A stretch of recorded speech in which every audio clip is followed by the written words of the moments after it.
August 19, 1944, inside the crumbling Wehrmacht headquarters. In East Prussia, General Alfred Jodl sat over a map-strewn table, convinced he had finally found the Americans' fatal flaw. Patton's Third Army had advanced hundreds of miles in a matter of weeks, smashing through German defenses with terrifying speed. But Jodl knew that no army, no matter how powerful, could outrun its own supply lines. His calculations were brutal. An armored division needed 1,000 tons of supplies a day: food, fuel, ammunition, spare parts. 12 divisions under Patton meant 12,000 tons, crossing wrecked bridges and cratered roads the retreating Germans had destroyed. To Jodl, it was a simple equation. Blitzkrieg had taught him this lesson in Russia. Tanks could only move as long as their fuel held. Surely the Americans were about to stall just as the Germans once had. Yet what Jodl couldn't see, what no German intelligence report could grasp, was that the Americans were preparing to defy every logistical law of warfare.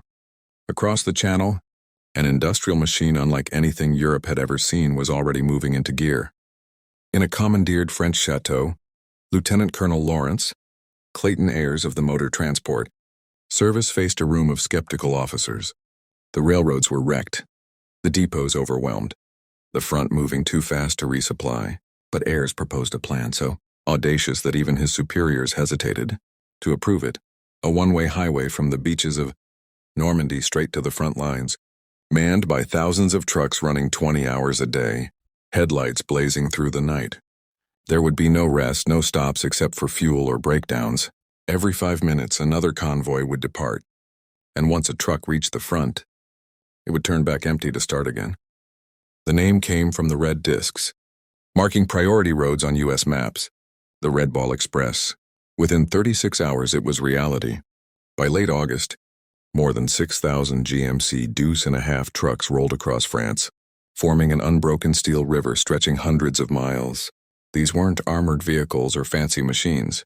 They were simple, rugged workhorses, their engines roaring as they carried everything from bullets to bread, from gasoline to medical supplies. They burned as much fuel as they carried, but they never stopped. Military police patrolled the routes, pulling over any truck that slowed below 25 miles per hour. Breakdowns were shoved into ditches. Mechanics worked roadside triage, 15 minutes to fix it or it was stripped for parts, and yet somehow it worked. The roads of France thundered with the sound of engines and rolling rubber, the lifeblood of Patton's army pulsing eastward. To the Germans, it was madness. To the Americans, it was momentum. But the miracle of the Red Ball Express wasn't just mechanical, it was human. More than 75% of its drivers were African American soldiers, men serving in a segregated army that often denied them equal recognition, yet now entrusted them with the most vital mission of the war. They were young, mostly in their 20s, many from southern towns where segregation was law, but out here on these bombed-out roads, they became the heartbeat of the Allied advance. They painted names on their trucks: Hitler's Nightmare, Patton's Blood Bank Detroit to Berlin Express. They laughed through exhaustion, raced through artillery fire, and slept beside their trucks in mud and smoke. These men drove 20 hours a day, surviving on coffee, rations, and pure determination. Accidents were constant. Fog, fatigue, and overloaded roads killed hundreds. But still they rolled on night after night, their headlights glowing defiantly against blackout orders. German reconnaissance pilots, watching from above, reported convoys, stretching 20 kilometers long, headlights shining like rivers of fire across the countryside. To them it looked like insanity. To the Americans, it was proof that when you have enough trucks, enough fuel, and enough willpower, you can move the world. In its first week, the Red Ball Express delivered nearly 90,000 tons of supplies. By early September, it was running 5,000 trucks a day, each one carrying the hope of an army that refused to slow down. Mechanics swapped engines in 45 minutes. Drivers formed convoys of 40 or 50 trucks, bound together by radio codes and courage. Some sang, others prayed, but all understood the same truth: without them, the front would die. The Red Ball Express was no glamorous assignment. It was dangerous, dirty, and grueling, but it carried with it a sense of purpose. Each mile conquered meant another step toward victory. Each gallon of fuel delivered meant another tank could roll, another division could advance, another German position could fall. German intelligence officers couldn't comprehend it.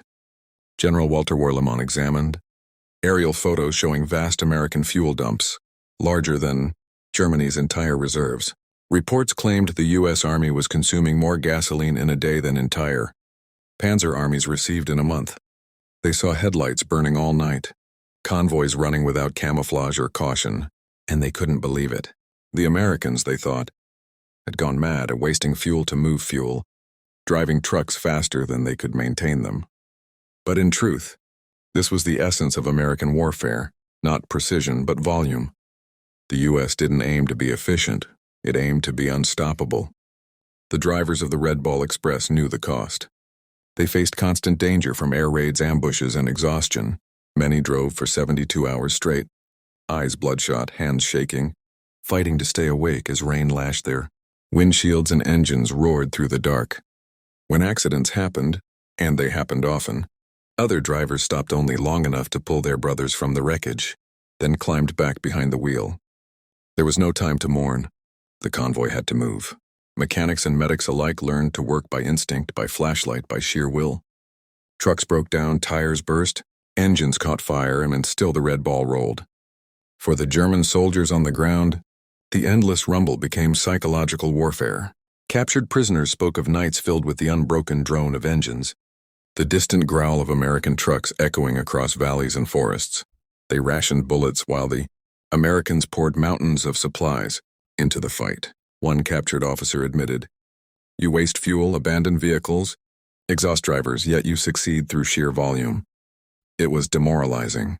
The Third Reich, once so proud of its efficiency, was being crushed by a nation that measured victory in tons, not tactics.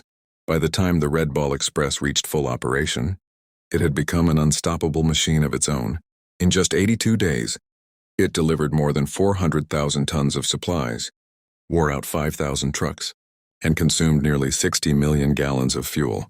It kept Patton's tanks moving across France, through Belgium, and toward the German border. It fueled the liberation of Paris, and made possible the rapid collapse of German lines across Western Europe. It wasn't glamorous. It didn't make headlines, but behind every victory photograph, behind every cheering crowd, behind every tank charging forward, there was a truck, and behind that truck, a driver of the Red Ball Express. For the men who survived, the war didn't end when the convoy stopped. They returned home. Many still denied the equality they had earned with sweat and courage. Yet they carried something powerful, experience. They had learned how to build, maintain, and move fleets across nations. Many became the backbone of America's post-war trucking industry. They helped design the interstate highway system, carrying forward the lessons they learned on the battlefields of France. That speed beats perfection, that momentum beats precision, and that no obstacle is too great when you refuse to stop moving. General George Patton himself said it best. The truck drivers of the Red Ball Express deserve as much credit for the defeat of Germany as any combat unit. Without them, my army doesn't move. Without movement, we don't win. In the end, what broke the Wehrmacht wasn't just firepower or tanks. It was logistics, determination, and 6,000 roaring trucks that refused to slow down. The Red Ball Express became a symbol of what America could do when it combined ingenuity with courage, industry with sacrifice. It was the sound of engines echoing through the night, the gleam of headlights on muddy roads, the willpower of men who drove through fear and fatigue to keep freedom alive. The German generals who once laughed at American wastefulness signed their surrender less than a year later, defeated not by bullets, but by the greatest convoy in history. The Red Ball Express had proven one eternal truth of war, that strategy wins battles, but supply lines win wars.